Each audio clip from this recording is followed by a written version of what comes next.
Greetings. My name is Dr. Waddell Brooks, Sr., your host, and this is Community Focus. Ladies and gentlemen, we have an exemplary person with us this morning, a former attorney, Alice Neff Brown, from here in Lake County and probably Waukegan, Illinois, right? Yes. Yeah. She's going to give us a reflection of our profile of herself. She is a person that you should know, and she's been in the area since, 1969. But she's long retired now, but she has an outstanding career. Good morning, Attorney Brown. Former attorney. I've been retired since 1984 when I was 400 pounds and Wow. I could barely walk. And I was too young for Medicaid and Medicare, so I sat at my desk and barely could pad to the bathroom, and so on. So at that point, I was stuck, and some L.A. Wallace was my guardian angel. He came and got me to go across, his men to carry me like Catherine the Great down to the oversized wheelchair across the street to the clinic, and I began the diet. The double hip replacement, the double knee replacements all followed, and the first thing they did was say I had to lose at least 100 pounds before they do the first operation. So I lost 120 pounds in 11 months with no bariatric surgery, just diet and a lot of willpower. And I've been dieting ever since. I'm now 160 pounds. Wow. And now, how long have you been in this area? My second husband and I were married at Trinity AME Church in south of Waukegan by Reverend Wright on December 2nd, 1969. He had been born and raised in Milwaukee and always from Wisconsin. Okay. And I was born in Clinton, Iowa in 1936, and then raised in Moline all of my life on the chicken farm with my dad. And then I went to college at 17. He gave me a Smith Corona portable manual typewriter for graduation and said, now get yourself a husband to support you like your mother did. So I put myself through college. I had 2 scholarships. I worked 40 hours a week plus 3 or 4 other part-time jobs at the dorm at first. Anyway, I graduated in June of 58 with a BA. I had changed from pre-math teaching. I was going to be a math teacher because I took all the math in high school, and all the Latin too. But anyway, I switched to pre-law in my second sophomore year, and well, I know I could go along with you to see you had a Smith Corona typewriter, but my first typewriter was a Royal. Okay. And I still have it, and although I have the computer, but I still use the Royal. And you are a June 58 graduate? June 58 for my Bachelor of Arts degree, and then my law degree, I went 2 years and some summer at U of I, and then I got married and transferred to Northwestern University School of Law on Chicago Avenue in Chicago. Okay. But we moved to 5135 South Kenwood, right there in Hyde Park, a block from Obama's house. And for a year, I had to take the L and the bus and whatever to get all the way up to Chicago Avenue. But anyway, I finished my law at Northwestern, transferred my 22 and a half credits down to U of I and got my LLB in January of 61. I took the bar exam in March, and I was 3 months pregnant, and I was so sick I was going out every day in 2 hours instead of 3, morning and afternoon, and they wondered what I was doing. But anyway, I passed it the first time. 3 months later, I'm very pregnant and sworn in down in Springfield. And Clell Woods said, congratulations to both of you. Then I practiced 5 years in Chicago, 5 years in Milwaukee, and then I landed in Waukegan in 1969 after I got my divorce about a year before that from my first husband. What type of practice were you in? Well, in Chicago, I started out, my first 2 years, I wrote tax books and pension plan guides, and then I was pregnant and stopped and had my second daughter. Okay. Then I went to work for Benefit Trust Life Insurance Company for the next 3 years, and I managed their litigation portfolio in 50 states.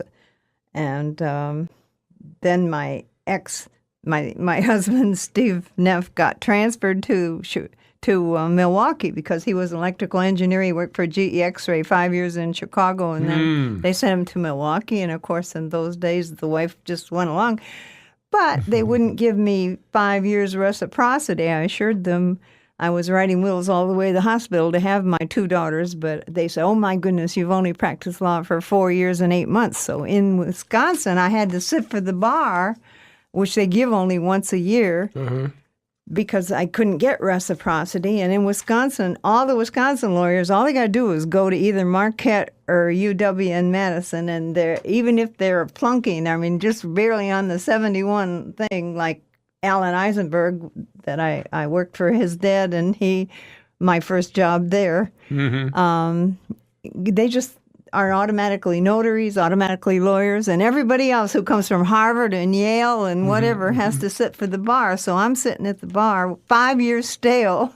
I didn't want to take a bar review. I said, if I can't pass this thing cold, I don't need to be a lawyer. So I was one of the 54 who, I passed. They had the nerve to flunk about 9 of those kids from other law schools that didn't pass. But anyway.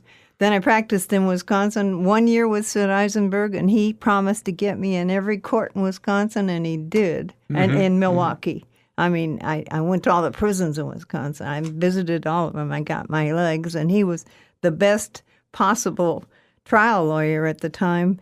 He only had like 6 people in his firm, but he was very, very busy. He did the PIs himself. His second wife did the divorces, and then I did everything. His son came in and did the criminal work. And I had to fill in here and fill in there and make continuances, and he got me in all those courts. It was good. Right. Ladies and gentlemen, again, we're talking with former attorney Alice Neff Brown, that we encourage her to come down to the studio and talk about her life history. Of course, it's pretty difficult to talk about her life history in 30 minutes, but we want to give you just a glimpse of the work that she's been doing. But tell us you talk about your other work. What about Lake County practice? When I came to Lake County, then I bought 555 McAllister and hung my shingle out there at Alice Neff Brown, attorney at law, and my black ex-husband, Arthur Herbert Brown, and I had two boys there. I already had 2 girls from my first marriage, and they grew up the 10 years we were on McAllister. I was in every kind of court. I did criminal law. I did about 5,000 divorces. I did 500 jury trials in Iowa, Illinois, and Wisconsin. And I did easily 50% of my work pro bono when I was on McAllister. And I moved to 526 Clayton. I had that 4-story yellow house. I had the law office in the basement, garden apartment, and we lived on the first floor there. Then I moved to 628 Franklin and another couple of years there. But anyway, I now, because I did all of that pro bono work, then had very small Social Security because I would do divorces for $100 and have them file poor persons, and when everybody downtown's charging $1,000, but I wouldn't take a contested divorce. Only they had to agree on everything, and boom, they got it. So I was probably the most diverse kind of practice, everything, real estate, all of that. Well, I tell people that I have never seen a Brinks truck behind a hearse yet. So you can't take it with you. You take it with you, but you. No, I'm going to be 80 in September. Well, congratulations. And tell me, you knew. Let's see. you mentioned about Clayton. You knew John Jonum then, huh? Attorney John Jonum. I met him when he got out of law school in 1994. Because he's on Clayton now, too. Yeah, he's Clayton, across the street from where I had my office years ago. Attorney, I should say a former attorney, you would be to emphasize that. Brown, how did you happen to land on McAllister? Well, because we were married a few blocks from there in my church. I was raised up a Methodist. My father was a Jew. Oh. My mother was Scotch, Irish, Lutheran, and they split the difference and raised me as a Methodist. And so I got married in the Methodist church that was nearest, and that's where it was centrally located, so my kids could go to Happy Day Nursery School that Mrs. Thomas did at that time, and so on. It worked out for us for those 10 years. I guess I was leaning on Waukegan. How'd you get to Waukegan? I just literally threw a dart at the map and picked someplace in between Milwaukee and Chicago because I still had to phase out my cases in Milwaukee. Okay. I was a sole practitioner for the last 3 years I was in Milwaukee. Okay. Again, too, there was a glass ceiling for women in the law profession. I know Adeline Jill Karras used to talk about that all the time, Oh, yes. But tell us about, do you experience a glass ceiling? Of course. Adeline would have the Lady Lawyers Luncheon at the country club there on Sheridan Road, and she would pay for the champagne, and I was a teetotaler, so I was able to watch everybody that was, they had about 43 women from all over the county, but not very few in court. There were maybe 4 or 5 in court. So I found being my own boss gave me more freedom. I've always enjoyed being my own boss. You always get along with, okay? Yeah. And by doing so much pro bono work, I was very busy. My kids were in nursery school, so I never had a babysitter. I came back after court and had them myself at night. So it all worked out good while they were tiny, and then when they went to school, of course. Now, was it always a goal of yours to serve the less fortunate? Yes, of course. And I was very much into the Civil Rights Union. Oh. When I took the Dean's course at University of Illinois, which is a second constitutional law, there were 120 students in the class, and he graded on a huge bell curve. So he gave out 3 A's, one of which I got. The valedictorian from West Point got one. Okay. And he was 26 years old, though, and being supported by his wife. I'm supporting myself. Okay. But anyway, the dean was very good to me. He gave me the law school scholarship, and I had to maintain a B average, so I got a few other A's, which are also rare at University of Illinois. The bell curve is such that of those 120 starting students, only 75 graduated. Wow. And I was one of 4 women in all 3 years there, wow. And 400 men. So the ratio was great. Well, why do you think it's such a problem? Because it's probably greatly improved now, though, right? Well, when we got to Waukegan, the riots of 67 were over, and so 69, it was still very progressive for me to marry a black man in 1969, and my kids had sort of a tough time throughout all of their school. That was the Mayor Sabanjan era, too, right? Yes, that was the first Mayor Sabanjan. And in fact, my home on McAllister was kitty corner from his old home, and Johnny Huey lived in that home. I didn't even know he was supposed to be head of all the gambling and prostitution in Waukegan, because he's sitting up in church with his wife every week. We went, at first every week. Right. And they're all looking very pious, and I didn't even find that out until months later. Amazing. And I was thinking about the importance of voting now. It's more important now than ever before. But there's such a struggle, and still a struggle in some areas in the country about encouraging people to vote. Right. But voting is so important. Well, Martin Luther King, I think, would turn over in his grave. He probably still is turning over how it's turned around so much because the impetus for the registration, then you can't vote if you don't register in most states. You got the same day registration in Wisconsin, but you know, you got to get out the vote, rock the vote. All of that stuff was very good, and Obama was good at it. He was the first one to use the internet and all the that kind of stuff, and I voted for him twice.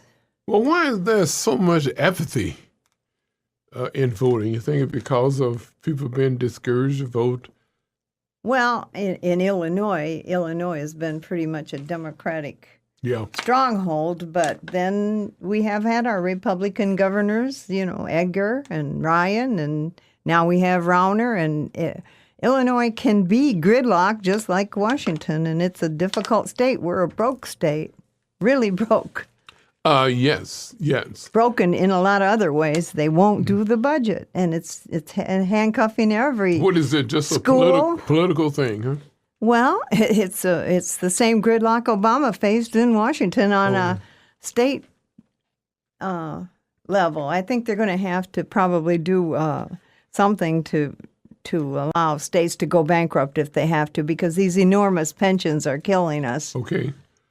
Right. And they'll be able to make some kind of a settlement on that, and instead of Enron, where they lost everybody working there lost all their pensions, the pensions would be grandfathered in, but they might have to be tacked down a little bit to afford them, because some of these teachers and state employees and so on are making pensions way greater than they ever earned when they were working. Right, exactly. And we just can't afford that. And then they move out of state and they take that with them, and we don't tax pensions like a lot of states do.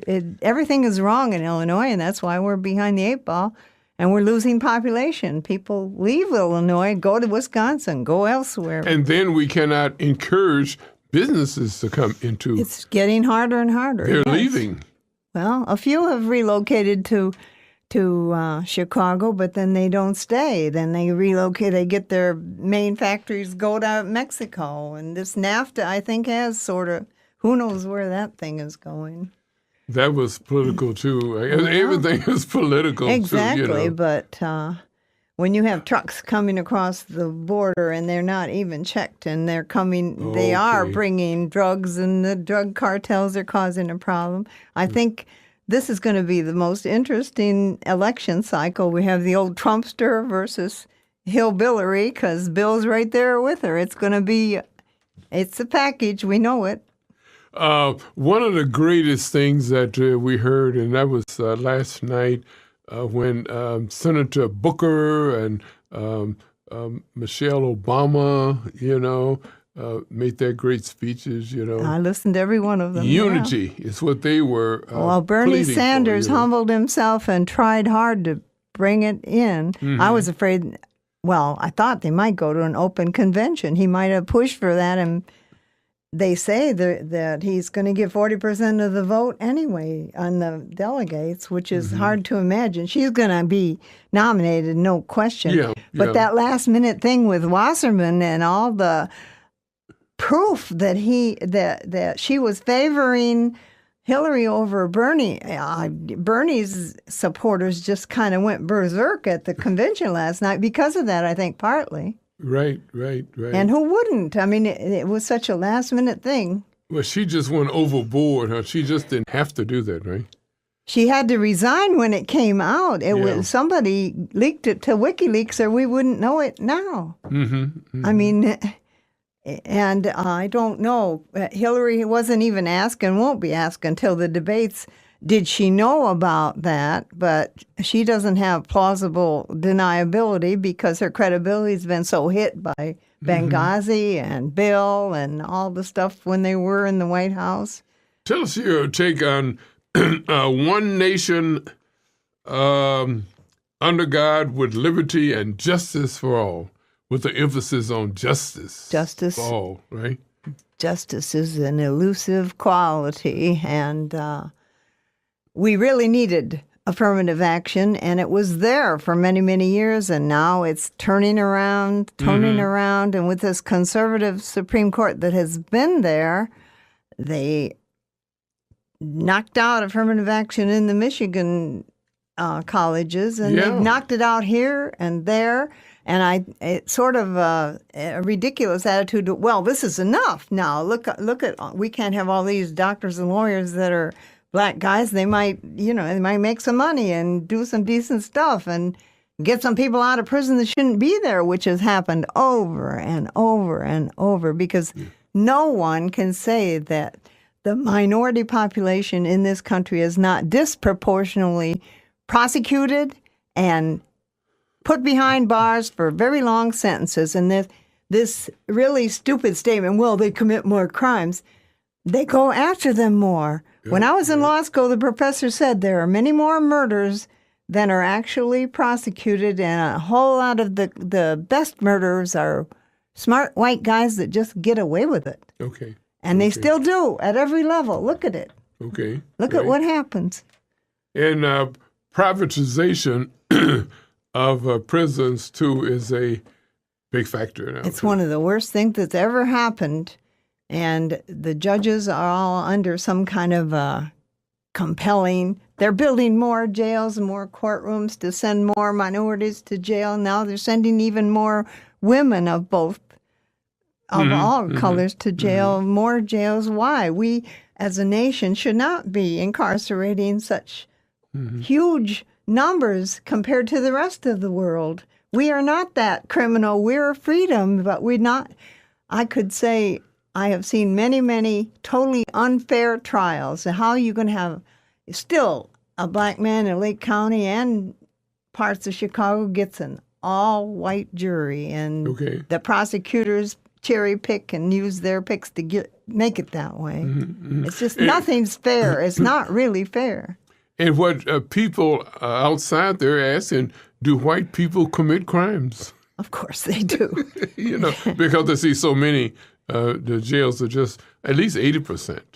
Well, I guess. And then there are the cover-ups, as that we have seen over and over and over, and it's generally the white people being covered up. Even the white cops, impunity. If they're prosecuted, then your white jury is going to exonerate them. Okay. Speaking of white juries, well, why do the white policemen feel that they can just murder the citizens? That's always been a good question. All officers have to show their authority, but they don't have to be trigger happy. They're simply not trained properly. Right now, with the Ferguson and all the stuff that's going on, every police chief in the country should revet his entire force and make them all take lie detector tests, and only 2 questions. Have you ever used excessive force, and have you ever lied in court to sustain a bad bust? And if they can't pass that, they should be put on probation if they tell the truth and say, well, yes, then maybe they can be retrained. But if they insist they never did and it's proven, then cops take lie detector tests for truth. Because the only reason they're not allowed in courts is they'd put all the system out of work. You wouldn't need a judge to decide. You wouldn't need a jury to decide. You would just do lie detector. They don't want to put themselves out of work. They're making very good salaries at all levels. Illinois pays judges 3rd highest judges in the country, and we're the 4th brokest state. Wow. Yeah. Wow. Well, this what happened with Johnny Cochran in the O.J. Simpson case, it was not whether he was guilty or not guilty, but was the trial that the policeman was so corrupt. Well, and so that's what Johnny Cochran leaned on that. Well, that's really the hoist on their own petard thing. When the cop was caught saying the word nigger, and said he never had, that was patent perjury. Okay. But the blood that he supposedly found had EDT in it, which proved it had to come from OJ after they took a sample in the jail, preserved it, and went out and splashed it where he wanted it to appear. So he was planting evidence, much like this Wisconsin cop just got caught doing in a capital case. How can you plant evidence in a capital case? Okay. And the problem with cops, all these people being exonerated now after years in prison, someone planted evidence or went with it and didn't get the real people. That's the sad part. The real crook gets away if you plant and frame the wrong guy. Ladies and gentlemen, again, we're talking with former attorney Alice Neff Brown. Has been retired for, I don't know, probably since 1984. Since over 40 years. She's reflecting back on her career, and I'm wondering, Attorney Neff, what is new on the horizon? Do you see a plan to continue to do pro bono work, or just what are your ultimate My goals? pro bono, thank God, is a Christian outreach, and pro bono just means for the good. I'm doing no legal work at all. I have 2 typewriters, 1 manual and a couple of electric typewriters and a couple of, maybe a computer. I'm not computer literate. I'm a Luddite. I don't like computers. Okay. But they're there, and if people want to come and take the built-in forms, require a typewriter or handwritten, and they're much more legible if they type them themselves. Mm-hmm. I would just... They get the forms for free at the courthouse, and they've got a pro bono center at the law library, but it's usually pretty crowded and busy. So that, and I will have a rack of very cheap or free clothes for the community, and I've always, given away things wherever I was located, artwork, books, book exchanges. Mm-hmm. Mm-hmm. And I have a youth chess group I have every Saturday at 11 o'clock. So you're still active in the community, helping people? Yes. I think that's the salvation for the young people. If they learn to play chess before they're 12, something happens in your brain. You have to learn a foreign language. You have to get a musical instrument. You learn chess, and you're set for life on the good part. Something closes in your brain after that, and it's hard to learn a foreign language if you're more than 12. There's something about chess. Chess. Well, you think ahead. It teaches you to think ahead. Okay. I think every detention center in Chicago and all the in-school suspensions, they should give everybody chess sets and let them do that. Just because you mentioned about suspensions and dropouts and so forth, if a child is about 3rd grade, and especially 5th grade, if they haven't learned how to read and write and think and so forth, they're gonna get progressively work. Each grade will get further behind, and by the time they get in high school, they're gonna get discouraged and drop out. Exactly. And do things in the community that cause them to be incarcerated. But I think the Head Start programs and get them into education very early is a good thing. And they begin to like to color, like to learn to read, and their mothers read to them like they always, a mother should read to the child. That's how they learn. Mm-hmm. You get half your education at home, and if it's not there,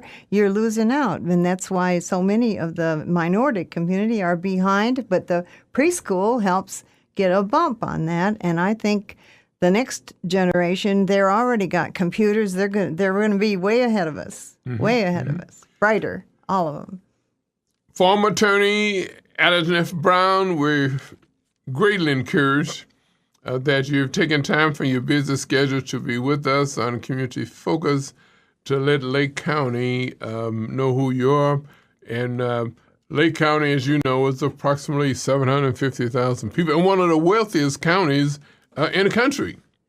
Right. And except for Waukegan and North Chicago. Okay. And a minister recently told me that when Satan was thrown out of heaven, Lucifer fell on Waukegan and rolled over on North Chicago. And it just seems like it. And it continues to be a semi-depressed area in both. Ladies and gentlemen, this has been Community Focus. My name is Dr. Waddell Brooks Sr., your host.